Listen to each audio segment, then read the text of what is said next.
and welcome back to Two Thirds for the Avengers Reserve Podcast, episode 16. I'm delighted, as always, to be joined by Sad Boy Care. How are you doing today, Care? I'm okay. I'm very tired. I feel like as the weeks go on, as I'm in Florida, it becomes more and more tired is like my constant state of being. But yeah. How are you? Yeah, I mean, like I was just saying, I'm not in particularly the greatest of spirits as well, so I'm just kind of, I don't know, I guess like probably coming down with something. Very thankful that it's not COVID, Yeah. because I've seen a lot of, obviously a lot more of the cases rising over here as well, as of late. So, yeah, just today's day off, which is quite nice. Usually we try and like rush these because I usually have something going on in the evening. Mm-hmm. But yeah, like so that's pretty much been me for the last few days, I suppose, really. And yeah, haven't really done too much since. But you did get a few days off in a row, am I thinking? I got a full long weekend. So I had Friday, Saturday, Sunday off. So that was amazing. And then I'm off today. So thank God. Yeah, it's good. I'm It's nice. exhausted. It's nice to split up the week. Yeah. Yeah. Yeah. Yeah. I mean, I got asked to work today as well, and I was like, no, because then I'd end up working like 9 days in a row. Like, yeah, it you just don't suddenly want dawned to on me. do 9 or 10 days in a row, especially at Disney World, Yeah. but really anywhere because it's not fun. Yeah. But yeah, obviously we're going to be talking about the What If episode 2. Mm-hmm. I have to say, before we do begin, I enjoyed this episode a lot more compared to the first episode. Absolutely. I don't know if that was just me. No, that was. I just thought it was fantastic. I agree. It was so good. Obviously, it's about T'Challa, who in this sort of like multiverse happening becomes Star-Lord. And it actually dawned on me, obviously, I feel like we kind of already knew, but obviously recognising the tribute at the end, that this was obviously Chadwick Boseman's last performance as well, as an actor, which was, just great to see sort of like Marvel who appreciated him, the acting talent that he really was. Oh, yeah. Definitely. And yeah, it was a really, really good episode. Mm-hmm. Let's obviously start from the very beginning of this episode, where obviously the Watcher is talking us through the entire encounter, and we start off with that Guardians of the Galaxy intro where you see Star-Lord who gets the orb. Is it the Power Stone orb? I forget. Yes. Yeah. Yeah. So gets the Power Stone orb, and then has the funny encounter. I can never remember his name, but he's Digimon Hasu or something like that is the actor's name. Okay. He also plays one of the Kree people in Captain Marvel. That entire encounter I thought was absolutely fantastic. It was really, really funny. I loved that. I thought that was awesome. I also really liked that they immediately deviated from the original like Star-Lord character. Like I think that was definitely necessary because T'Challa's character is just so honorable in that way, and like if they had just made him like Star-Lord just like exactly the same way that Star-Lord was when it was I keep saying Chris Pratt, I keep forgetting the name, Peter Quill. Peter Quill. Yeah. I feel like it wouldn't have worked as well, and I'm glad that they completely right from the get-go deviated from that story by like having Star-Lord actually be like a hero to people in the galaxy. I loved that. I thought that was awesome. Yeah, definitely. And I think as well, like it really speaks levels that what this kind of like stream of the multiverse has also kind of done. Like we've seen multiple characters kind of like come in and things like that, and that like you said, like T'Challa Star-Lord is like a hero in this universe, in this multiverse, which I think was really, really good. Obviously, it goes back to T'Challa as a very young kid, where he was kind of I put down like wanting to get out of Wakanda, but I realised that Mhm. is obviously wrong. I think it was just that he just wanted to explore the world Yeah. and get to know the outside world, which I think he's always been quite vocal about as his character. I think so. Yeah. It was quite a good storyline. Um, but yeah, I thought that encounter as well with the Ravagers realizing that was how, or realizing that it was the wrong kid and mixing him up with Peter Quill, Mm. and because it wasn't Yondu himself going to abduct him, Yeah. I think made perfect sense. I very much enjoyed that. I also liked that they used like homing signals of things that weren't like organically from Earth, and they honed in on the vibranium meteorite. Like I thought that was really cool. Like I was wondering how they were gonna kind of do it because I was like, is T'Challa the son of Ego in this one? Like, is that how they're gonna Mm. do it? But I liked that they kind of like took Ego out of it until the end, and just like made it like an honest mistake that they just grabbed the wrong kid. Like I thought that was really cool. Yeah, no, 100%. As I mentioned just a second ago, that obviously we get to see multiple characters being brought in. So when we see Star Lord, Yondu, and a couple of other of the Ravagers go to basically their local bar, Mm-hmm. get to see Thanos, who has kind of turned a new leaf. That was a very interesting scene to say the least.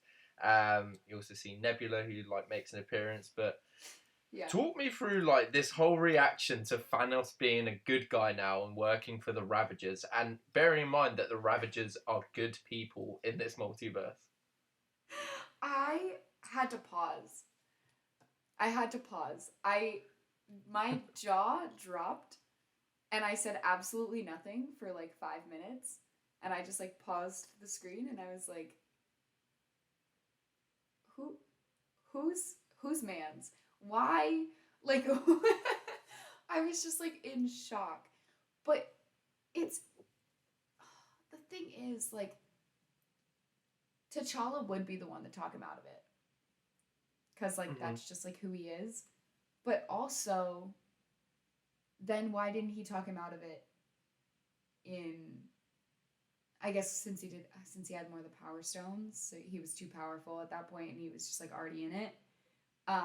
Or more of the Infinity Stones, he had like the power and space stone from the get-go. I guess that's why he couldn't have like reasoned with him at that point. But I think so. I think it's just I like think it is also just different timelines, right?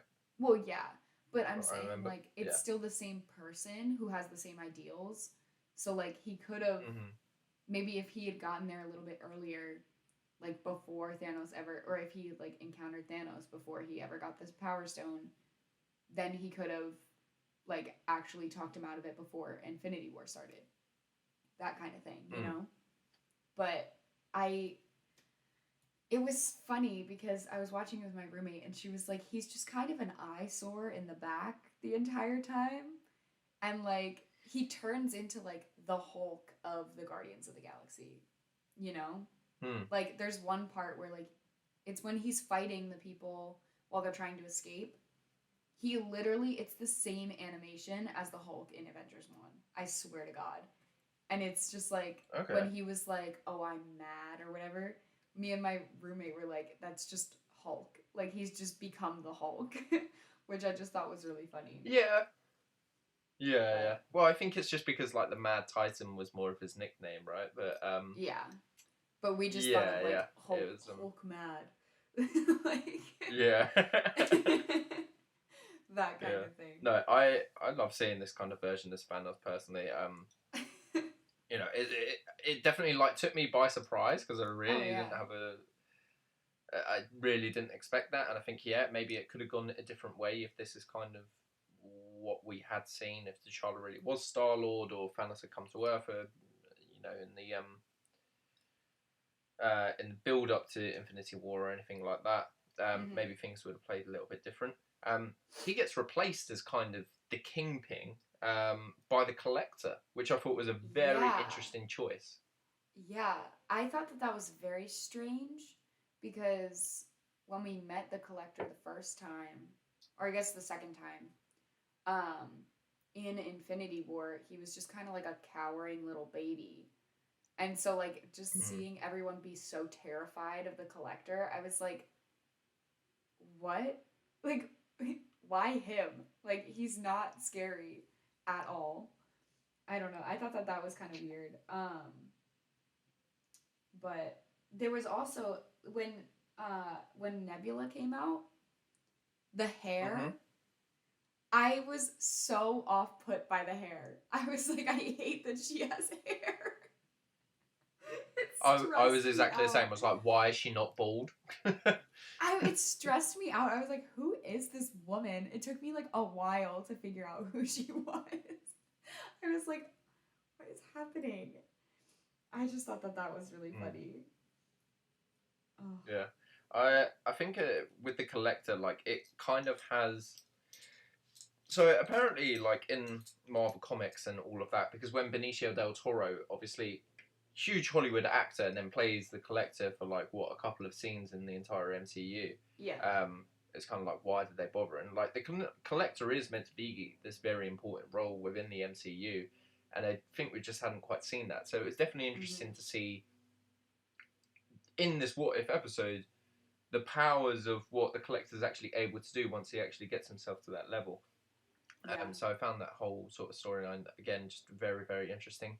And yeah, I hope that's really not the end that we really see the Collector. I hope in some way, matter or form, that we can see him again. You know, potentially in a line like that. I'd imagine with the multiverse being opened up, there probably is a way for him to come into it again some way, somehow. But yeah, no, I thought it was definitely a good replacement. And I remember what we were saying last week about how the villain, or like the story of, you know, Captain America was just basically the story of Captain Carter in last week's episode was basically just the Captain America movie, just squashed down into 30 minutes. This time it was like completely different. You didn't really have Ronan. You had him mentioned once, but then, yeah, you know, it's like I said, the Collector became the villain and Thanos was on the good side. It was completely different to Guardians of the Galaxy. Oh yeah, definitely. I absolutely loved it. It makes me kind of wonder who Ronan was working for at that point. Like, was Ronan working for the Collector? Because he was working for Thanos the first time. So yeah, it's interesting. It's very interesting. I loved that it was like a completely different like storyline and all the characters were different. The other thing about the Collector that like I found really interesting was the fact that if he had something of someone's, he could like have their powers. It seemed like at one point he puts on the Hela helmet and then he has Hela's powers. He puts on like somehow he gets Korg's arm at one point. That's like, what I spotted. Yeah. And then also in the background there's the Captain America shield, which kind of puts this in a different universe from the Captain Carter universe. Because obviously. Good spot.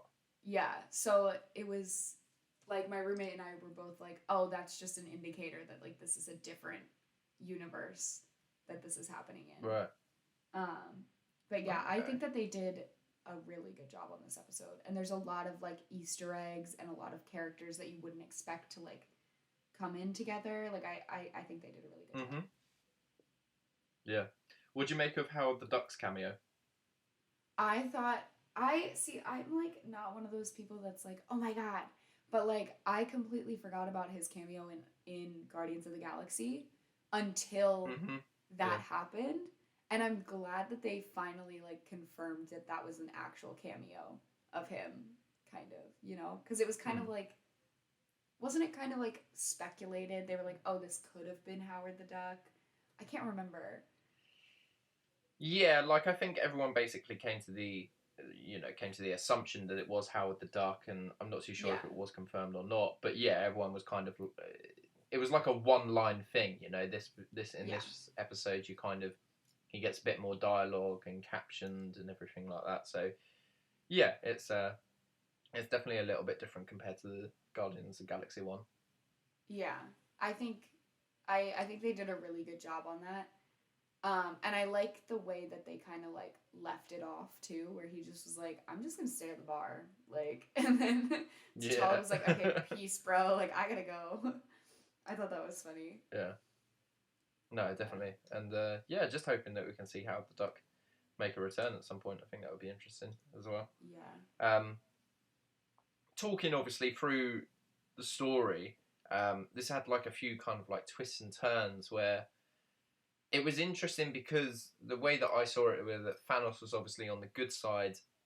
When they go to give the orb to the Collector, then you then see Nebula actually betrays the Ravagers and basically turns them in. Did you kind of see it going off on this, or like Nebula basically being the bad guy at any point? No, I didn't. And when she did, I was like, oh, like that kind of sucks. But then, like, I don't know, I was less surprised when we find out later that it, like, wasn't actually a backstab. I don't know, because it kind of had, like, the typical, like, heist thing where it's like, oh, I'm gonna betray you, but it was all part of the plan, like that kind of thing, which kind of was, like, a little bit cheesy in my opinion, but that I didn't see her betraying him in the first place. That was the only thing. That surprised me, but the part where she comes and like saves everyone and it's like, oh, it's all part of the plan. I did see that coming afterwards because I was like, there's no way. Okay, yeah. So I don't know, because like I've always kind of seen Nebula as a bit of a flaky individual, I think is a perfect way to describe her. Yeah. Like I found it really believable when she betrayed the Ravagers. I was like, yeah, fair enough. Like you probably would do something this shitty. Yeah. So yeah, I think when the triple cross came into play, I was a bit like, okay. I'm not too sure if I really saw it coming or not. But it was just a very interesting dynamic, and I know that like double crosses and triple crosses can be thrown in movies and episodes like quite often, but I feel like this one they've done really well, and I think it was one of them that could have caught a few people like myself out. And it was just very interesting to kind of see that, to see the development of Nebula, who hasn't been, like we were saying earlier, like she's now got the hair and everything, like she hasn't been completely robot. Yeah. I don't even know how to word it. Made into a robot. She hasn't been abused by Thanos, and it's definitely interesting to see how she's developed. She has, because she did get her eye taken out. Right? She got her eye taken out, and it's like that little like camera John now. So yes, she has been abused by Thanos, just not as bad as before. It's still trauma, and it's still valid. But I thought the whole like family therapy thing was kind of funny. I was like, it's still like major trauma. Like if your parent or your parental figure was like, I'm just gonna take your eye out and like put a camera in there, I think that would mess with you for a little bit longer than a couple years. Yeah. But it's like Thanos trying to trying to justify fucking genocide like 2 or 3 times throughout the episode. Whole time. Well, okay. Thought that was absolutely fantastic. Kind of speaking of that. My roommate and I, the entire time, we were like, where's Gamora? Where's Gamora? And like we were making the joke that's like, where's Gamora? Who's Gamora? Why is Gamora? I just realized right before we started, Gamora is on her home planet with her family because Thanos didn't genocide. T'Challa talked him out of genocide. And Gamora is home with her family. That's where she is. Like, that's my theory, at least. But because, like, the whole time we were like, where is she? Like, why is she not here? But, like, that's the only explanation in my mind. T'Challa would have had to have been so young, though, right? Because, like, in the timeline where you see Gamora as a child, when Thanos starts his genocide, unless it just doesn't all match up. Am I just, like, thinking it out wrong? No, you might be right. I don't know, because we don't know how old T'Challa is. And I don't remember how long ago Gamora said that happened. Because it gave her an age. And I think she was between 24 and 26 when it came to Infinity War. Like, she was supposed to be that old. So that was only, like, 9-10 years ago. So, maybe. It depends on how old T'Challa is, because I don't actually know how old he would be. He could be, like, 30-something. Yeah. Like, he could have been, like, 18 or 19. I want to say 30, yeah. Yeah. Because didn't it say, like, 30 years later, or was it 20 years later? So I want to say, like, late 20s, early 30s, yeah. So, like, he could have been, like, late teens when he talked Thanos out of genocide. And it could have been, maybe. Like, right before they destroyed Gamora's, like, home planet. I don't know. Personally, I like the theory. Yeah. Personally, I like the theory that, you know, maybe Thanos did do genocide, and because this is a different universe, that Gamora was actually one of the people that he killed. But that's just me being a sick bastard. That's very true too. It could be it. Who knows? But yeah. Yeah, we've only obviously got a couple more things to really go through. One of them we've kind of already mentioned, which is where T'Challa and Yondu kind of defeat the Collector in that battle. Really had a comic book feel, that fight scene though, with the Collector, you know, abusing all the different powers that he had acquired from different pieces of equipment, such as Hela's headdress, and Korg's arm. It just real big comic scene vibes, I think, from that fight scene. During that scene, did you get the Get Help reference?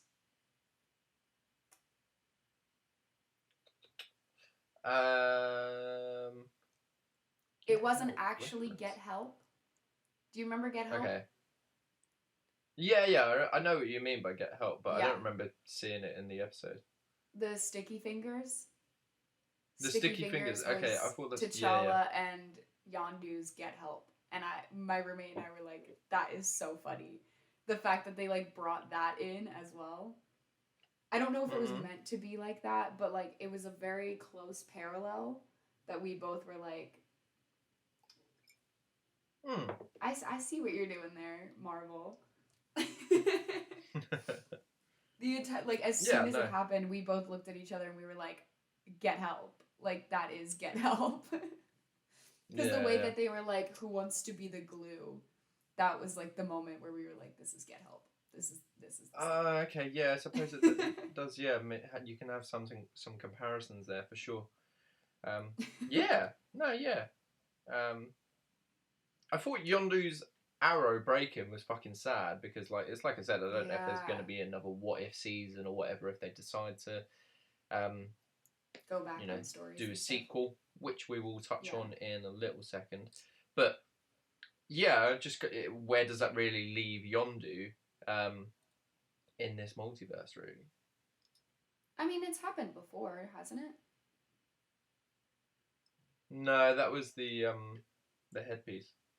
Yeah, but if they can make a new headpiece, they can make a new arrow, in my opinion. Hopefully. Because, like, they still have the back end of it that, like, I'm assuming actually powers it. So, they could probably make a new one. I don't think it's that big. I just want to see Yondu in the MCU still. I absolutely love him as a character. Oh, yeah. I was so glad to see him back. I loved having him back. And I liked that T'Challa kind of, like, made him a better person before we got to see any of him. So it was like... Yeah, definitely. It was still the character we love, but with, like, better ideals, if that makes sense. Yeah. Just before the episode closes off, obviously, we get to see that Quill and Ego still have their kind of encounter where Quill's working in some sort of, like, diner or something like that, I think it was. It's the Dairy Queen. Oh, is it? From Guardians of the Galaxy. It's the one where Ego planted the little plant thing that he planted on all the planets so that he could take them all over. The Dairy Queen is where he planted it. It was like he planted it behind the Dairy Queen. He's working in the Dairy Queen in Missouri. That, like, I'm assuming, I think that it's implied that's where Ego met his mother as well. So there's also that. But yeah. I thought that was funny that Peter Quill was working in the Dairy Queen. I was like, yep, that makes sense. It's such a Peter Quill kind of job, though, isn't it? Oh, yeah. Being a janitor in the Dairy Queen. Yeah, definitely.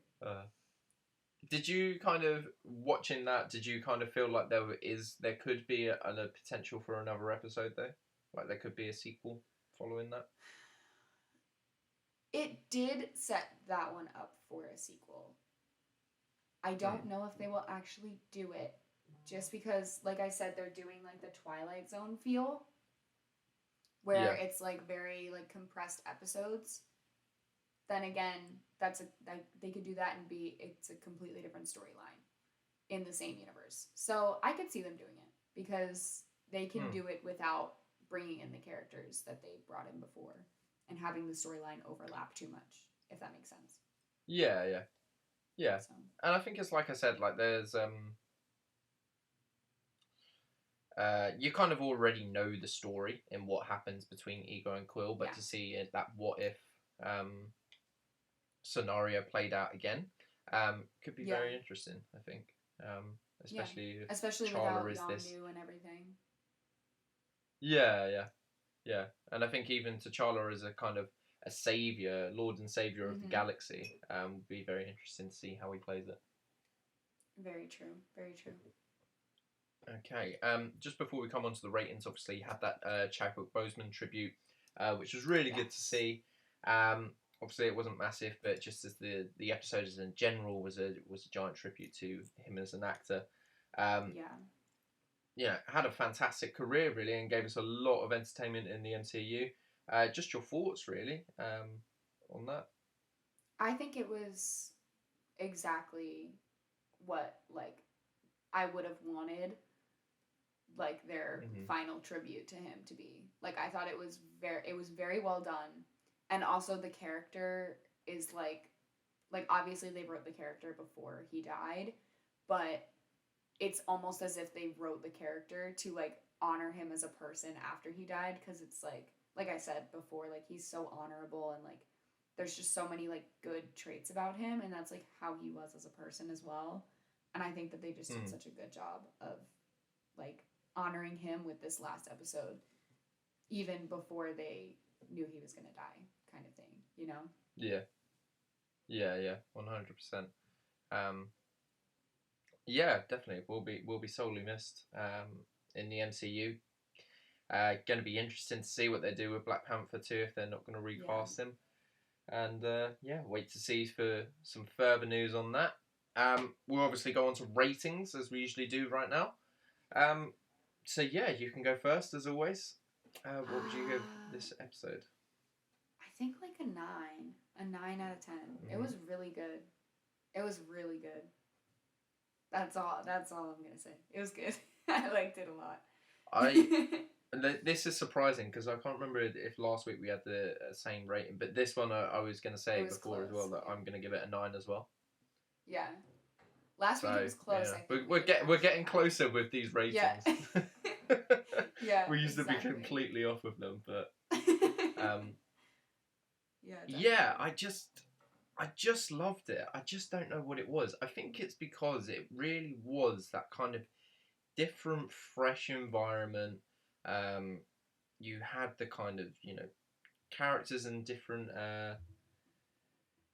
perspectives as well. You had Thanos as a good guy. You had T'Challa being a Star-Lord, and he was, seen as like a really good guy as savior of the universe. You had Collector as this like beast of a man and a villain. Yeah. There was so much that went into this episode to make it such a good episode.